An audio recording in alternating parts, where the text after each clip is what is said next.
de adoração. Vitinho, pode ir passando um atrás do outro, que a gente canta tudo emendado esses aí, viu? Estamos reunidos aqui, Senhor, porque temos conhecido o Teu amor, trazemos em nossos lábios um novo cântico em Teu louvor, pois Tua glória tem enchido este lugar.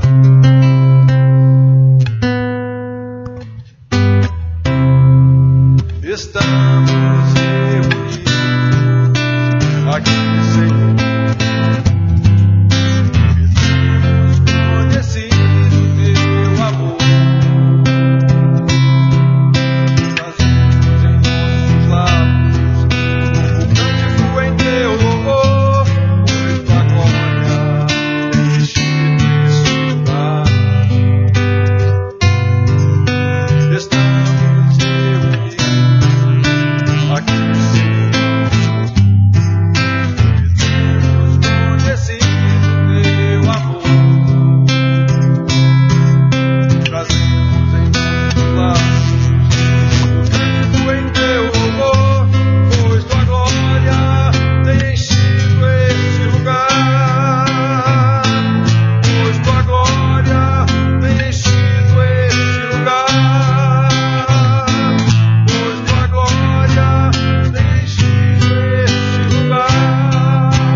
Bendito, Senhor, nós te adoramos e te agradecemos, Senhor, por estarmos aqui, Pai.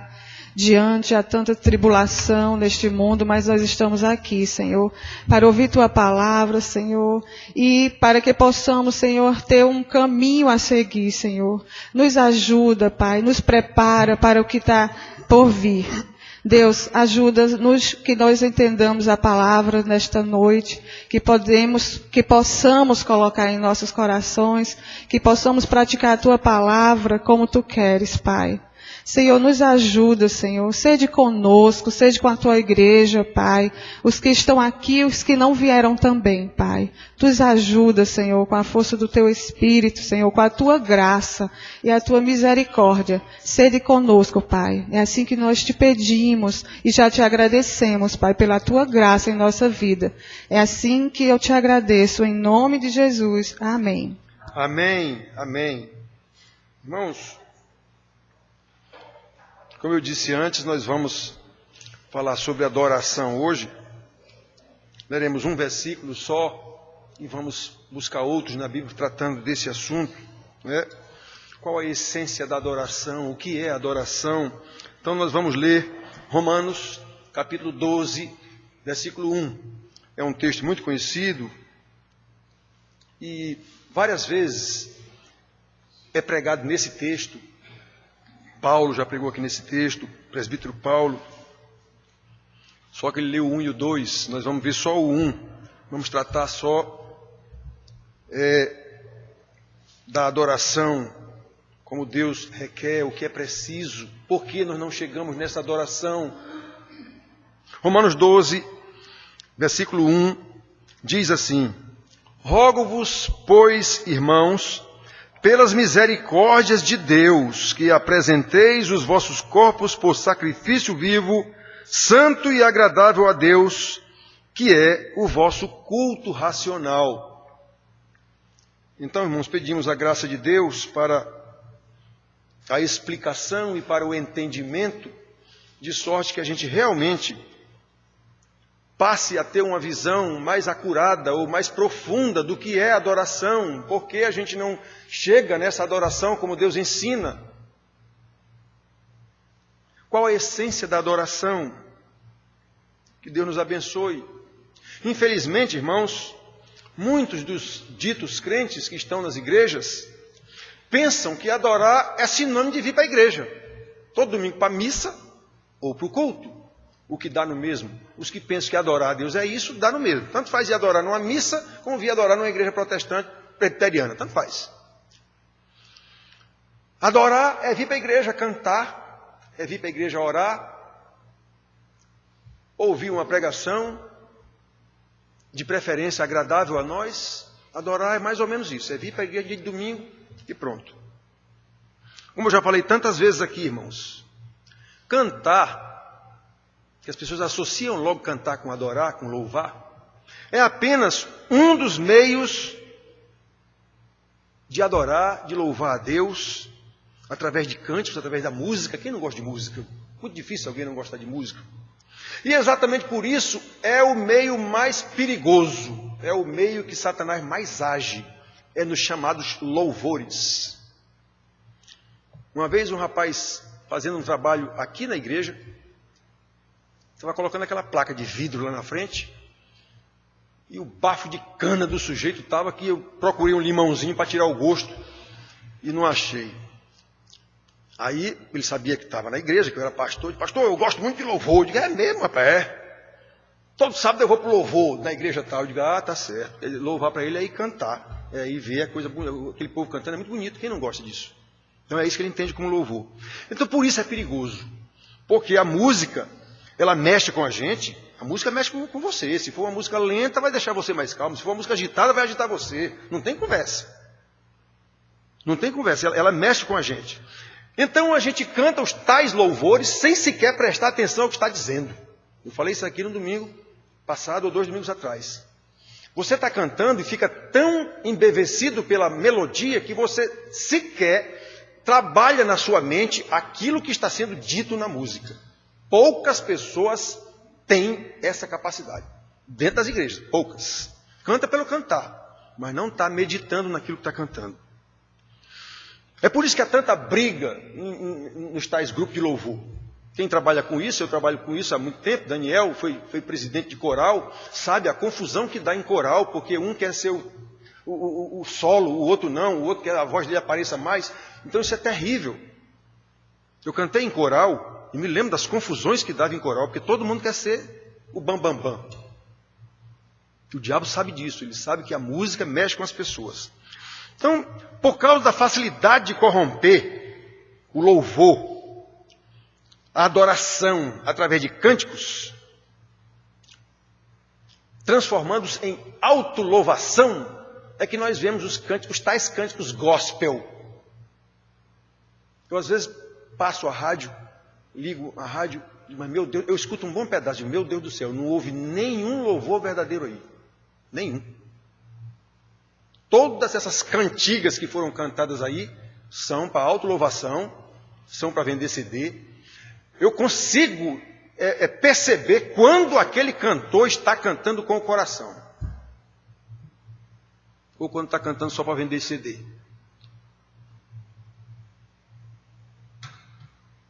Às vezes eu fico escutando um tempão. E meu Deus, ninguém aí, nem quem está cantando, nem quem está ouvindo, tem qualquer noção do que é louvar realmente o Senhor, o que é adorar o Senhor, o que é se concentrar na glória do Senhor. Irmãos, com os cânticos nós facilmente buscamos agradar a nós mesmos. E se for um cantor, busca agradar aos outros. E o Senhor disse, a minha glória eu não a darei a outrem. Então, na hora que a gente usurpa essa glória de Deus, querendo uma glória para nós, para os nossos sentimentos, e o cantor para a glória que é dada a ele, todo mundo nega, mas é claro que está sendo dado glória a esse cantor, o Senhor está fora. Deus está fora. Como Paulo ensina aos Gálatas e aos Tessalonicenses, se eu quisesse agradar homens, não seria servo de Deus. Então, quem quer agradar a galera, pastor, que é um popstar, quer agradar a galera, cantor daqui da frente, quer agradar a galera ali, Deus está fora. Deus está fora. Está escrito isso. Se eu quiser agradar as pessoas, não sou servo de Deus. Então, a essência da adoração, render-se a Deus, irmãos queridos.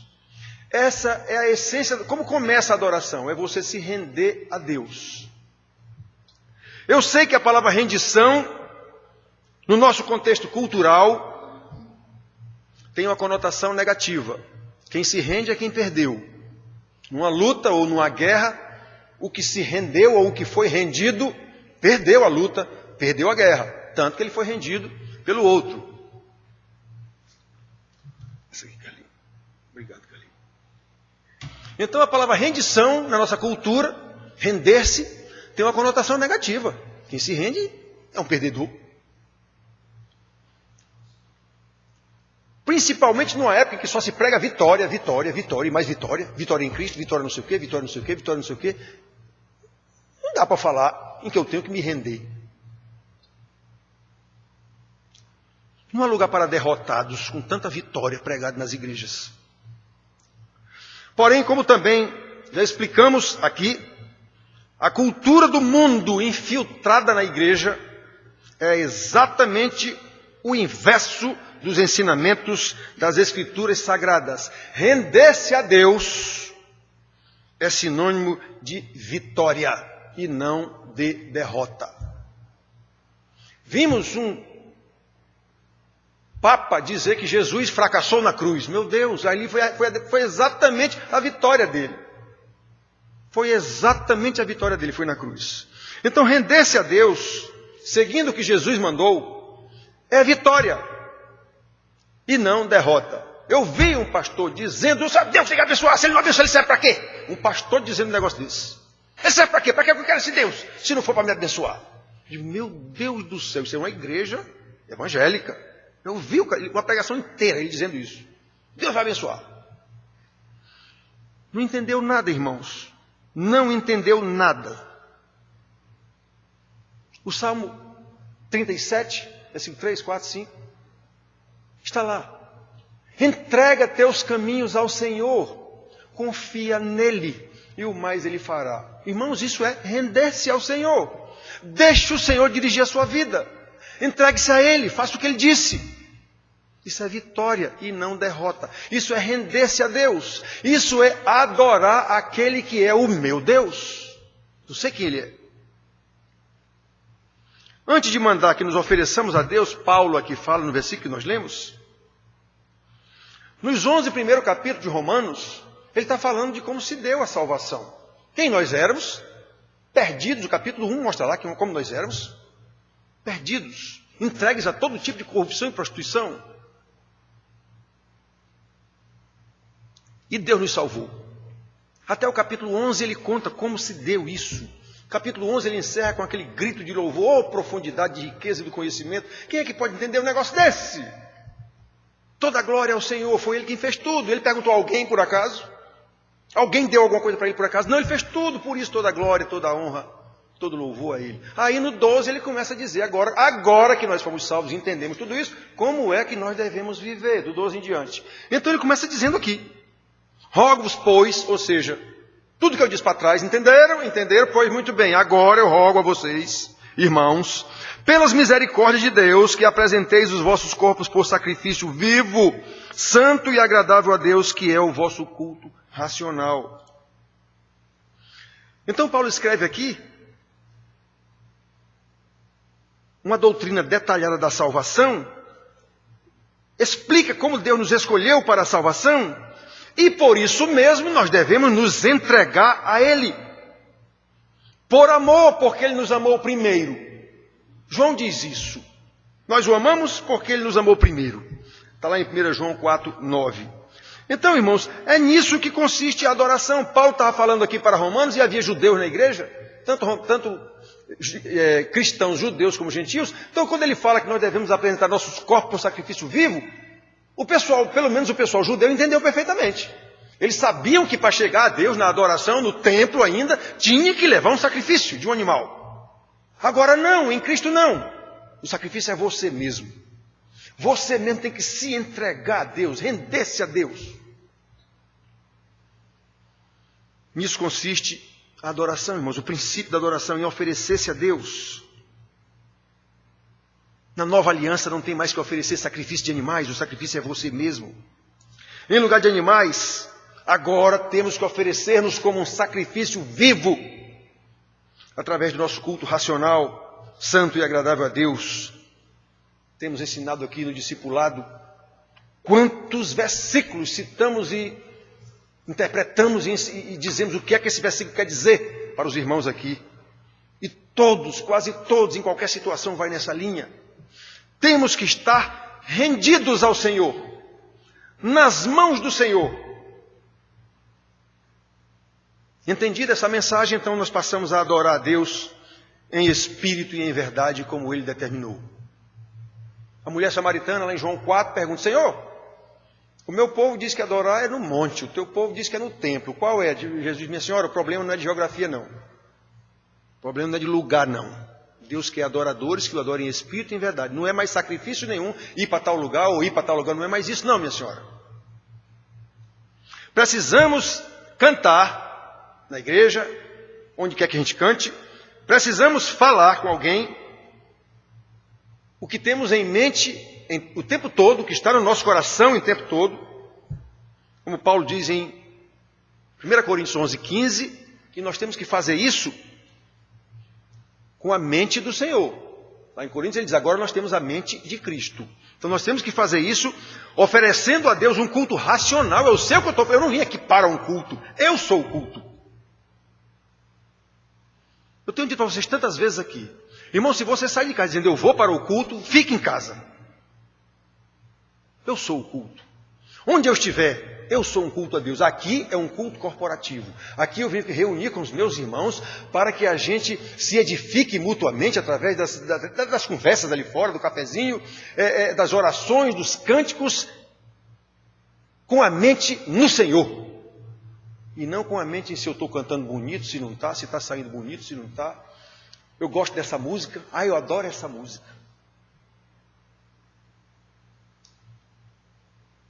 Uma irmã mandou um zap para mim perguntando se podia cantar o hino tal na ceia, no culto da ceia. O cântico é muito bonito, mas tem uma impropriedade. Eu sei que ele foi cantado muitas vezes pelo pastor lá na igreja central. É aquele cântico do Kleber Lucas. Amar, amar, eu preciso de amar. Não sei o quê. Só que tem uma hora que ele diz, eu preciso ser amado. Isso é impropriedade. Essa parte aí fica com a psicologia e não com a teologia. Eu não preciso ser amado por coisa nenhuma. Deus já me ama. Aí, com esse amor, eu tenho que amar os outros. É isso que a Bíblia manda. A Bíblia não tem lugar nenhum dizendo que eu tenho que ser amado por alguém. Eu tenho que amar o próximo. Eu disse para a irmã, é um cântico muito bonito, mas tem uma impropriedade. Não bate com o que a Bíblia diz, essa frase aí. Então é melhor não cantar. Temos que cantar com a mente de Cristo. E o que foi que Cristo nos ensinou? Nós temos algumas dificuldades, irmãos, para entender isso. Qual é a dificuldade? Ou quais são as dificuldades? Eu elenquei aqui 3. Orgulho. Todo pecador, em princípio, é orgulhoso. Incompreensão da palavra de Deus. No caso do Brasil, incompreensão até da nossa língua mãe. Terceiro lugar, falta de confiança em Deus. E eu não posso confiar em quem eu não conheço. É muito difícil. Você confiar totalmente em quem você não conhece é muito difícil. Então a primeira dificuldade, irmãos, é o orgulho. Todos nós, os pecadores, não queremos admitir que não estamos no controle das nossas vidas. Não queremos admitir isso de jeito nenhum. Nós, os pecadores, queremos ser os nossos próprios deuses. Eu é que decido. E não há nenhuma novidade nisso não, viu? Isso aconteceu com a primeira mulher, antes de ser pecadora. Ela já quis estar no domínio da vida, diferentemente do que Deus tinha ordenado ao seu marido Adão. Qual foi a armadilha que ela caiu? A promessa da serpente. Sereis como deuses, conhecedores do bem e do mal. Gênesis 3:5. Pois é, a mulher quis saber o que Deus não disse para ela. Foi a sugestão da serpente. Não é assim não, ele não disse tudo para vocês não, se vocês comerem, aí vocês vão ficar sabendo. Então repara, a mulher não era nem pecadora ainda, mas caiu na armadilha do orgulho, da pretensão, eu quero ser mais do que o que ele diz para eu ser.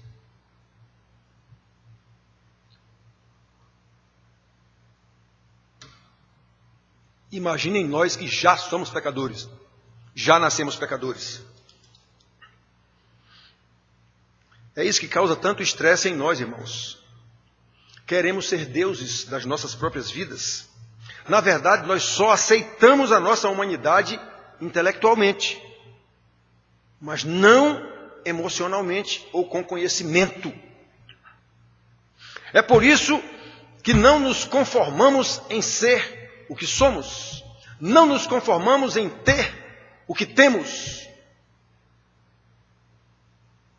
Se é baixo, quer ser alto, se é alto, quer ser baixo. Se é gordo, quer ser magro, se é magro, quer ser gordo.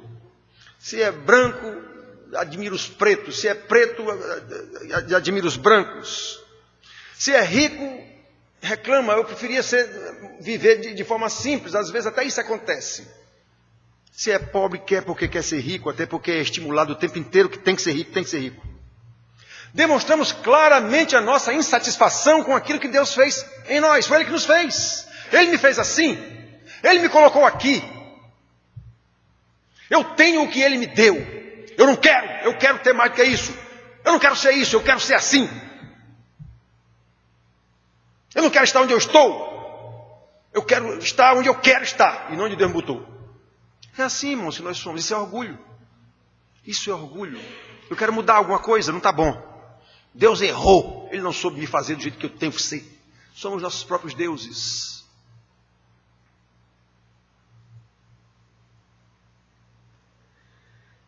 Infelizmente, irmãos, na maioria das vezes, o que é que está faltando aí? Rendição a Deus. Conhecimento de quem é esse Deus. Conhecimento de quem eu sou. Como Ele me fez. Onde Ele me colocou. O que é que Ele me mandou fazer.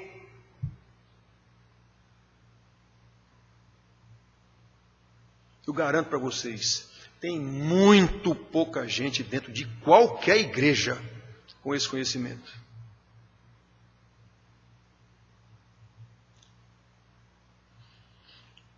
Infelizmente, irmão, na maioria das vezes, nós sequer temos consciência do quanto somos orgulhosos. Portanto, totalmente distantes de uma rendição a Deus. Consequentemente, distante de uma adoração como Ele requer de nós. Então, a primeira dificuldade é o orgulho, irmãos. Todos nós, pecadores, somos orgulhosos em maior ou menor medida.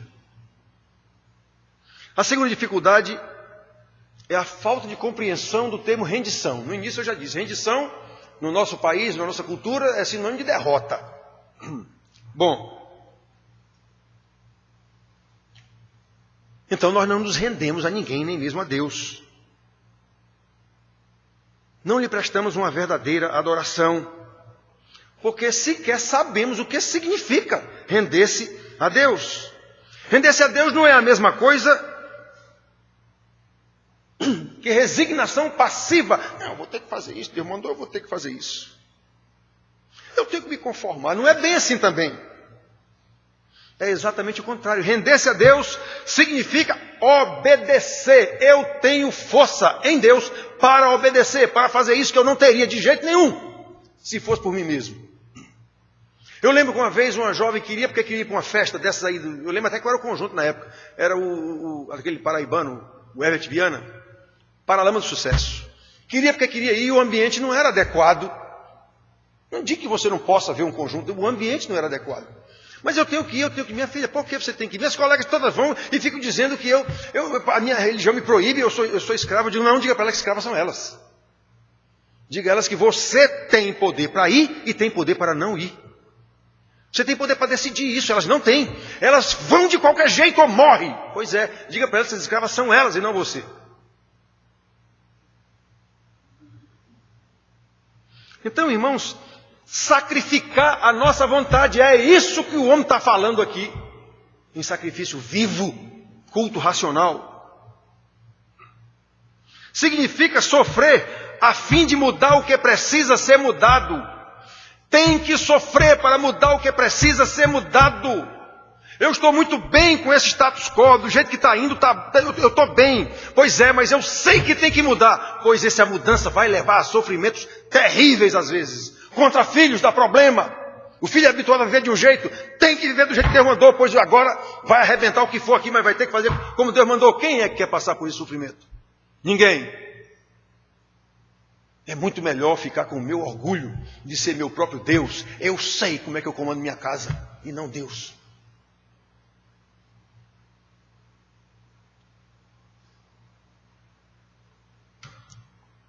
Mesmo com os mandamentos claros, não precisa ser um bom discernimento para... Não, é claro. Claro, ensina teu filho na disciplina e na administração do Senhor. É claro. Fala com ele de manhã, de tarde, de noite. Não dá sossego, ensina, ele é um pecador. Pois é, mas não, eu sei mais do que Deus. Eu vou levando do jeito que eu sempre levei. E é assim que vai.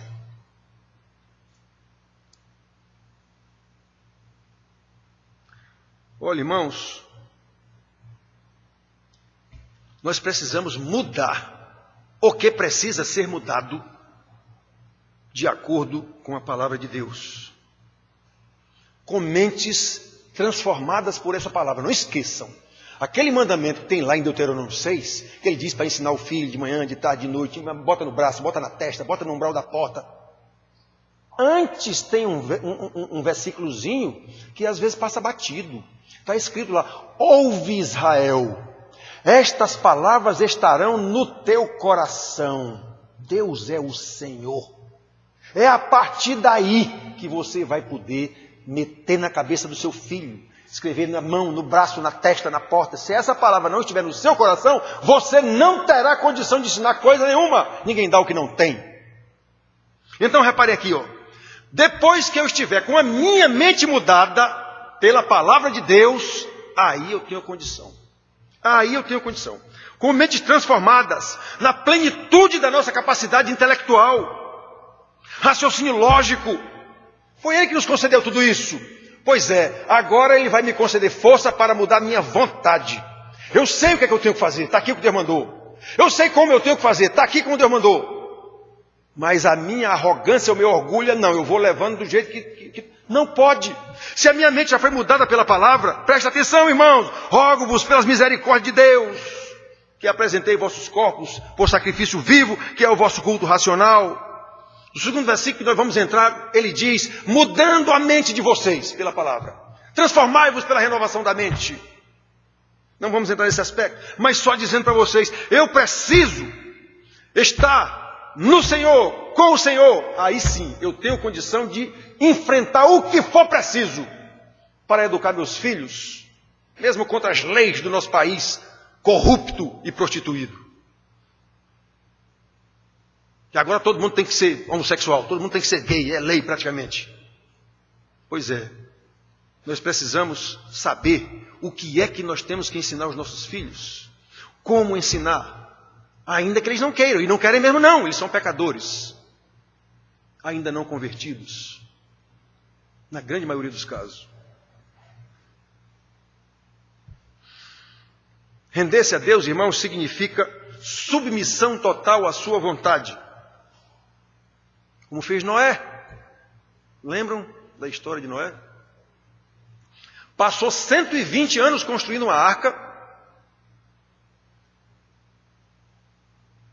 A centenas de quilômetros do mar. Não tinha mar lá onde ele construiu a arca.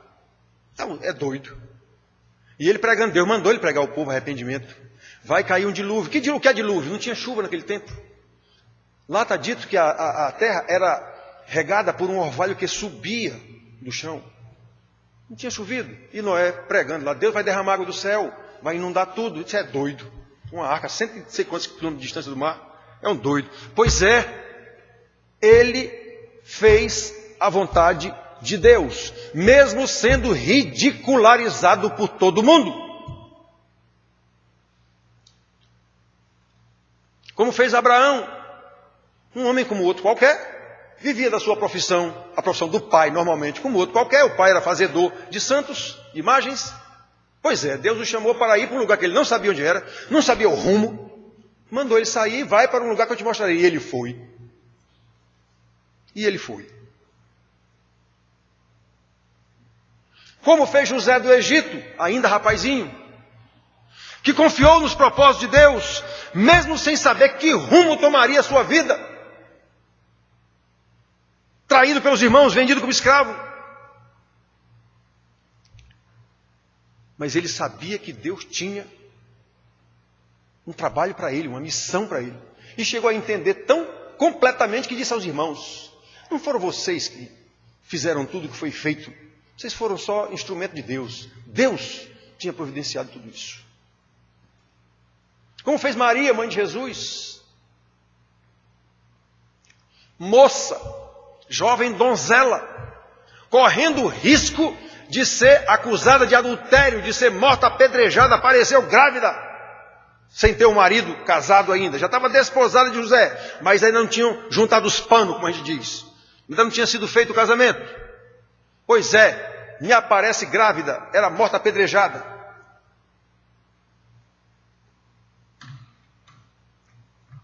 Pois ela aceitou o risco de ser chamada de adúltera.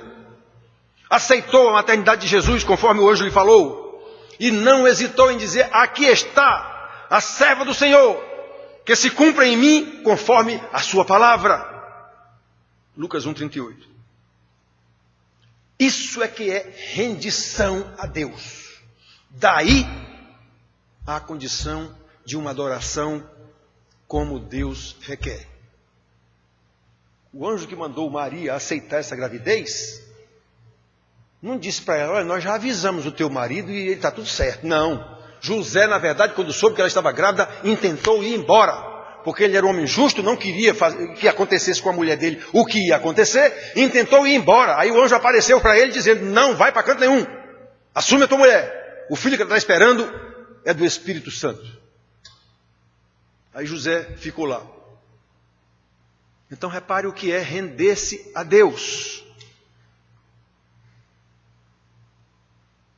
A terceira dificuldade, irmãos, tem que entender o que é rendição, né?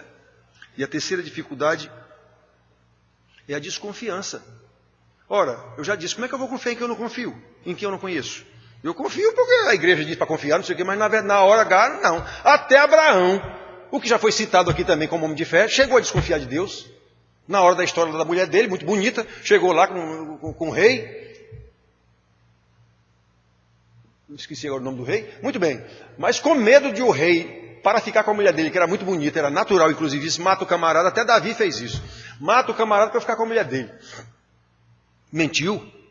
Então repare, o grande pai da fé farrapou. Não confiou em Deus. Ele mesmo arranjou um jeito de se livrar da morte. Não confiou em Deus. Seu filho Isaac, que a Bíblia mostra tamanha fé do rapaz também, tamanha submissão, tamanha rendição, a ponto de deixar o pai colocá-lo em cima de um altar e matá-lo. Rendição a Deus. Pois é, também cometeu o mesmo erro do pai. Por causa da mulher, mentiu, não confiou em Deus. Eu acho bacana a Bíblia, porque ela não esconde o defeito dos santos da Bíblia. Então, irmãos, crentes que não se rendem a Deus, que não o adoram como Ele requer, que não se oferecem a Ele como sacrifício vivo, que não lhe oferecem um culto racional, esses crentes não fazem nada disso porque têm medo. E têm medo porque ainda não estão aperfeiçoados no amor de Deus. João escreve isso. 1 João 4,18. No amor não existe medo. Antes, o perfeito amor lança fora o medo. Ora, o medo produz tormento. Logo, aquele que teme não é aperfeiçoado no amor. Irmãos, isso é muito profundo, irmãos. Se eu não confio em Deus, se eu tenho medo das coisas, eu não faço o que Deus mandou, porque vai dar uma rebordosa muito grande aqui em casa, ou no meu emprego, onde quer que seja, então eu vou fazer do jeito que é socialmente aceito, do jeito que é politicamente correto aqui, eu vou dar um jeito aqui. Pois é, não está aperfeiçoado no amor. Que coisa triste, que coisa triste.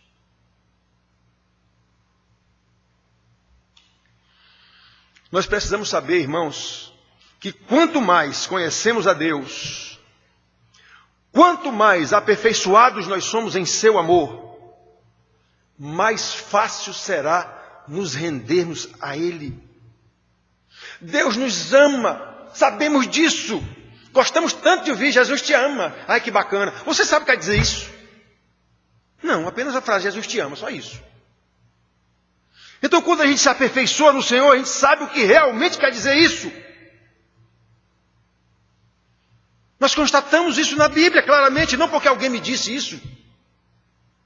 Ele diz nas Escrituras. Mas Deus prova o seu próprio amor para conosco, pois pelo fato de ter Cristo morrido por nós, sendo nós ainda pecadores, ainda éramos inimigos de Deus, e Ele morreu por nós assim mesmo. Isso é que é amor. Romanos 5,8. Ele cuida de cada detalhe da nossa vida. Jesus, falando aos seus discípulos, Lucas 21,18, disse, olha, até o fio da cabeça de vocês. Jesus não estava interessado em fio da cabeça de ninguém, não. Podia até algum deles lá, que se fosse 100% careca, ele diria a mesma coisa. Ele não estava interessado em fio de cabelo. Ele estava querendo que eles entendessem, e eles entendiam, o quanto Deus se preocupa com cada coisinha de vocês, até um fio de cabelo. Era isso que ele queria dizer. Ele cuida totalmente de vocês, em qualquer circunstância, em qualquer lugar, em qualquer situação. A Bíblia diz quanto Deus nos ama. Nós sabemos disso? Ou só de ouvir dizer? Se eu sei disso, por que eu não faço o que Ele mandou?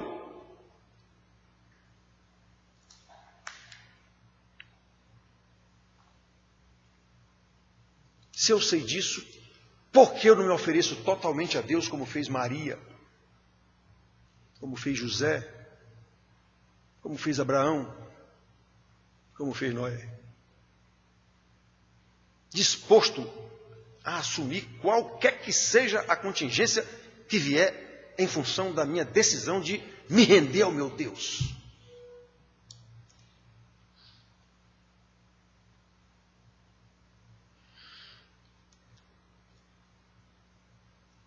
Ele perdoa os nossos pecados. Nós sabemos disso, de ouvir dizer aqui, de ler aqui. Ele é paciente conosco. Nós sabemos isso, de ler, de dizer a parte que nos agrada. Inclusive, Ele é paciente conosco, como nós não conseguimos ser com nossos pares, até mesmo com nossos filhos. Quantas vezes a gente perde a paciência com um filho, e ele é pequeno, ele não tem condição de entender que ele está me tirando a paciência. Eu tenho condição de entender as limitações dele, e mesmo assim... Pois é. Tudo isso faz parte da falta de rendição a Deus. Muito provavelmente por não estar aperfeiçoado no amor de Deus. Ou o que é pior, por nem ser convertido. É apenas membro de uma igreja dita evangélica. Irmãos, isso precisa ser pensado muito profundamente.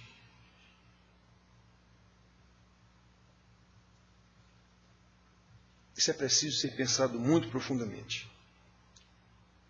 O tema das pregações dos puritanos era dizer que você está no inferno e que Jesus lhe tira disso. Era o tema das pregações dos puritanos. Era mostrar qual é a sua situação, primeiro. Primeira coisa era mostrar qual é a sua situação. Hoje não. Hoje o tema de qualquer pregação é Jesus lhe ama, Deus lhe ama, Ele quer que você seja rico, bonito, cheiroso, tudo certo. Que abençoe a sua família, tudo em ordem. Mas não fala nada disso aqui. Não fala nada que você tem que se oferecer ao Senhor, se render ao Senhor totalmente. Muito pelo contrário, Deus é que tem que se render a mim. Se Ele não me abençoar, para que Ele serve? Para que eu quero um Deus desse? Eu ouvi o pastor dizendo isso. Para que eu quero um Deus desse que não me abençoa? Isso não é novidade não, viu, irmãos? Israel fez isso. Todas as vezes que Israel deixou Deus, Jeová, por outros deuses, foi porque a coisa estava feia para o lado deles, já por causa da sua desobediência. Eles viam outros povos prevalecendo, então eles passavam a adorar os deuses daqueles povos. Na época, tudo vinha dos deuses. Ora, se o Deus filisteu está prevalecendo, é esse que é o Deus bom. Então vamos para lá. Mas esse Deus manda sacrificar crianças, pois então vamos sacrificar. Israel sempre fez isso. Israel sempre fez isso. Nós hoje, nossos deuses são o quê? A nossa cultura. O que é ensinado na televisão, smartphone, redes sociais, é isso que está certo. Não é o que Deus diz na sua palavra, o que está certo é isso aqui. Os filhos dos outros têm, o meu tem que ter também. Como é que os outros acalmam seus filhos? Dando o smartphone na mão dele. Então eu vou acalmar meu filho, dando o smartphone para ele também.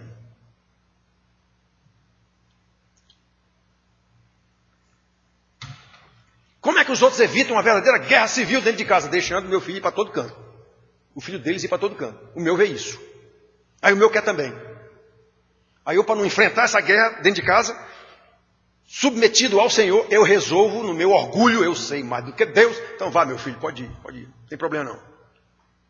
Para evitar uma confusão dentro de casa por falta de autoridade, por falta de obedecer a palavra de Deus.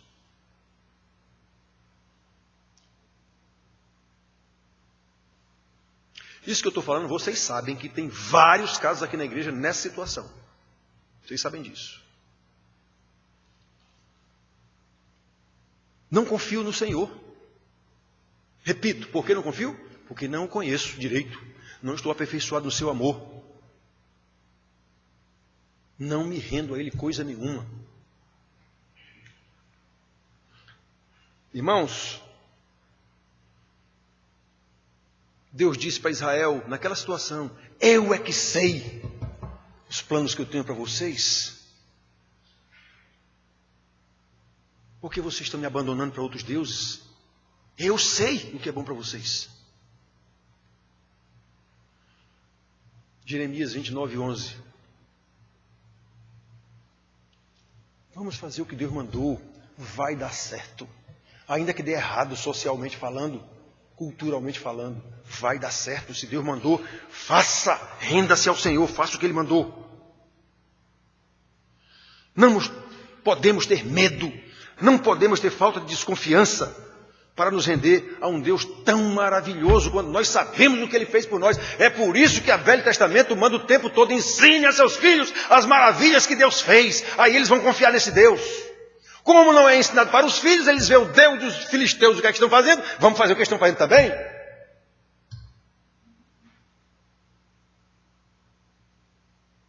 Ensine a seus filhos a ler a Bíblia, a aprender com essas maravilhas de Deus. Que ele, mesmo tendo vontade de querer ter um smartphone e querer ir para onde os outros vão, ele vai saber que isso aqui é melhor. Porque ele foi ensinado desde pequenino.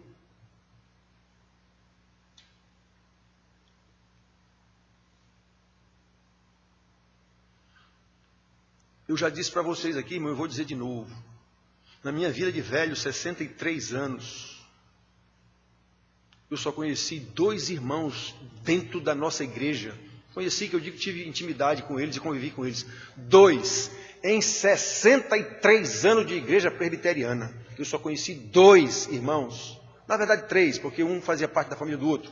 3 irmãos que ensinaram seus filhos rigorosamente no temor, na disciplina, na demonstração do Senhor. 63 anos de igreja presbiteriana. Eu só conheci 3 irmãos que ensinaram seus filhos rigorosamente de acordo com... Não estou dizendo que esses meninos, por causa disso, são salvos, não. Eu estou dizendo que os pais fizeram o que a Bíblia mandou. E Deus honra a sua palavra. Prestem atenção como uma coisa é grave, como uma coisa é séria.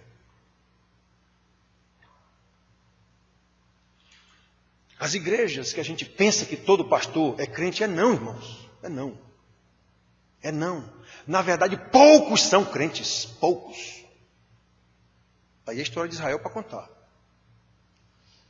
Em 400 anos, que Deus mandou profetas para chamar a atenção do seu povo, 400 anos, a Bíblia cita aproximadamente 30 profetas verdadeiros. Esses que a Bíblia, aliás, em 400 não, em 1000 anos, desde Josué até Malaquias, ou desde Samuel, o primeiro profeta, até João Batista, o último. A Bíblia cita cerca de 30 profetas verdadeiros. Deve ter tido mais, mas para você ver como foram tão pouco, a Bíblia cita o nome de 30. Os escriturísticos e uns outros tantos não escriturísticos, que a Bíblia cita o nome deles lá. Aías, Micaías, alguns profetas verdadeiros. Agora os falsos, centenas e centenas e centenas. Ninguém imagine que os pastores da igreja são verdadeiros. Não são. Na sua grande maioria, não são. Arrogantes, orgulhosos, pregam o que querem da sua cabeça e não da palavra de Deus. Por quê? Porque estão pregando para plateia arrogante, que não se submete a Deus também, que é um Deus que me abençoe, para que eu quero esse Deus? Que coisa triste. Que coisa triste. Como isso machuca, irmãos. Machucou até o próprio Jesus. Ô Israel, como eu quis te agasalhar, como a galinha faz com os pintinhos, mas tu não quiseste, mataste os teus profetas. Que coisa triste, irmão. Essa é a realidade da igreja, não é minha. Não mudou nada no mundo, não. Está escrito na Bíblia. Não muda nada, não. Nada há de novo debaixo do sol, como disse Salomão, na Eclesiastes. Não mudou nada, não. A coisa continua degringolando do mesmo jeito, sempre foi. Leia a Bíblia. Saiba interpretar a Bíblia, que você vai ver isso. Então, quando eu tenho desconfiança do meu Deus, que se eu tomar uma atitude que Ele mandou, vai dar uma rebordosa muito grande para mim, então eu vou fazer do jeito que é socialmente aceito. Eu vou fazer do jeito que é politicamente correto. Pois é. Você está traindo a Jesus. Você está em total insubmissão a Deus. Não há qualquer rendição a Deus, embora diga eu sou crente, o Senhor é meu Senhor. Senhor, como? O que Ele diz para você fazer isso e você está fazendo diferente? Que Senhor é esse? Sem moral.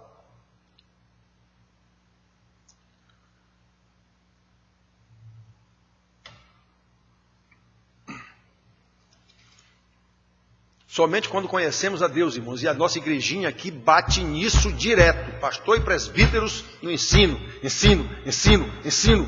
Quem for crente aprende, quem não for não vai aprender nunca. Mas aí não é da nossa conta. A nossa conta é ensinar com integridade, estudar para ensinar com integridade. É essa a nossa conta. quanto mais nós conhecemos a Deus, nós nos entregaremos a Ele confiadamente. Nós somos capacitados por Ele mesmo a nos oferecer a Ele como sacrifício vivo. E descobrimos cada vez mais o quanto Ele nos ama. Quanto mais aumentar a confusão na nossa vida, se for o caso, porque nós resolvemos nos submeter a Ele, mais nós vamos descobrir o quanto Ele nos ama. Quanto maior a confusão, maior será o poder de Deus na minha vida para aguentar essa confusão.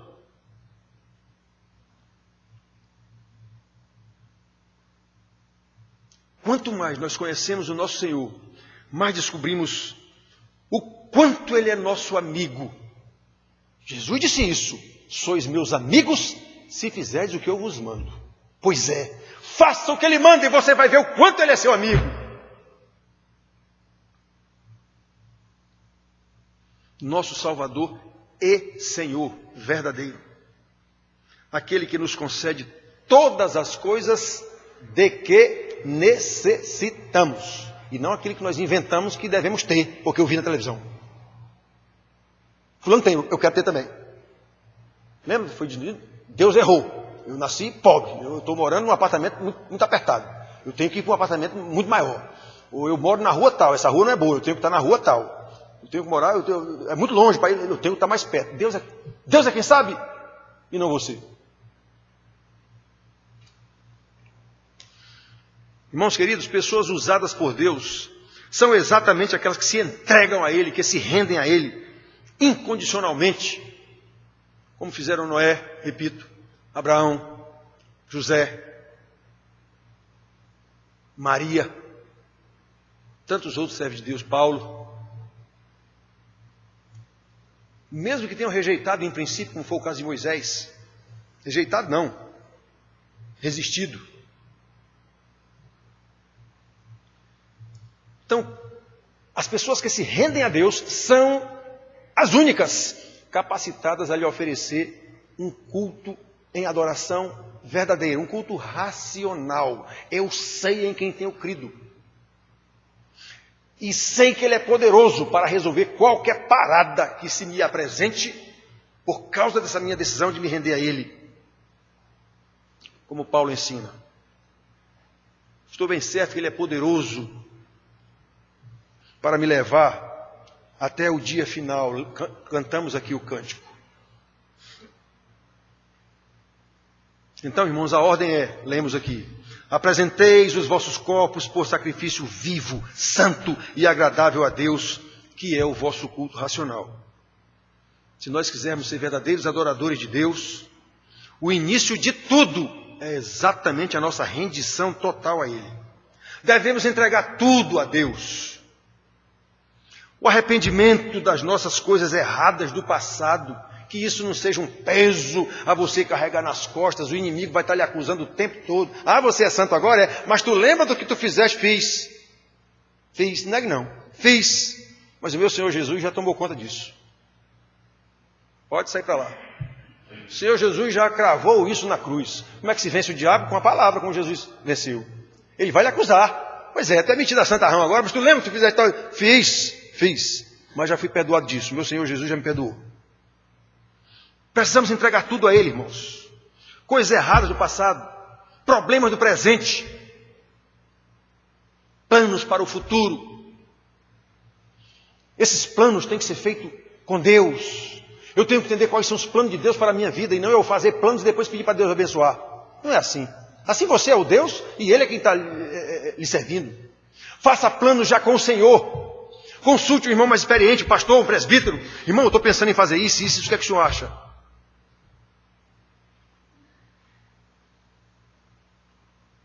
Pouquíssimos irmãos, um ou outro, nessa caminhada, nessa igreja aqui há 12 anos, um ou outro, uma ou outra vez, consultou o pastor sobre coisa que ele ia fazer.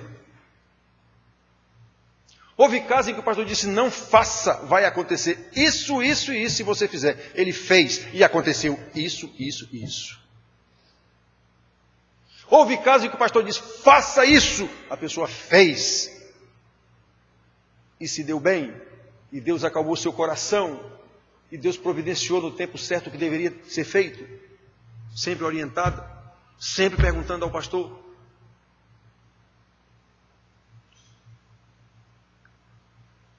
Nossos sonhos, irmãos, temos sonhos. Tem uma música que diz que Deus tem sonho. Deus não tem sonho, não. Isso é música herética. Sonhos de Deus, Deus não tem sonho, não. Deus tem decretos. Deus tem lei. Tem a sua palavra que é imutável. Quem tem sonho sou eu.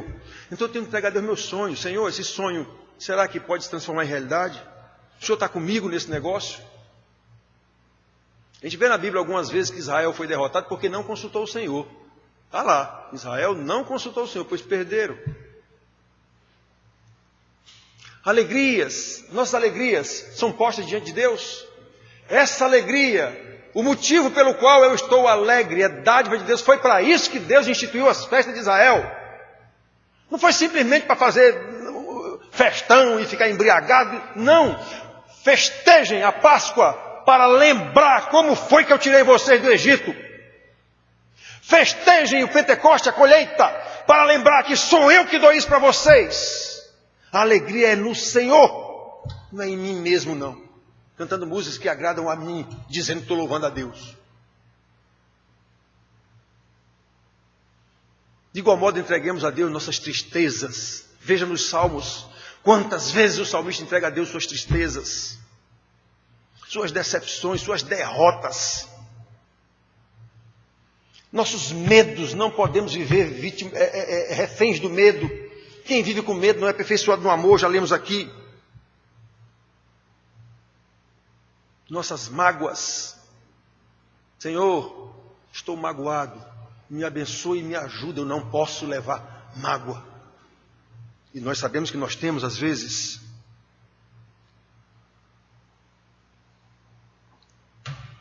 Nossos traumas, criação, infância, coisas que aconteceram na infância, que fica às vezes nos perturbando durante muito tempo. Se for necessário, use a ciência de Deus, psicólogo, psicanalista, o que for, mas use a palavra de Deus, a orientação do pastor.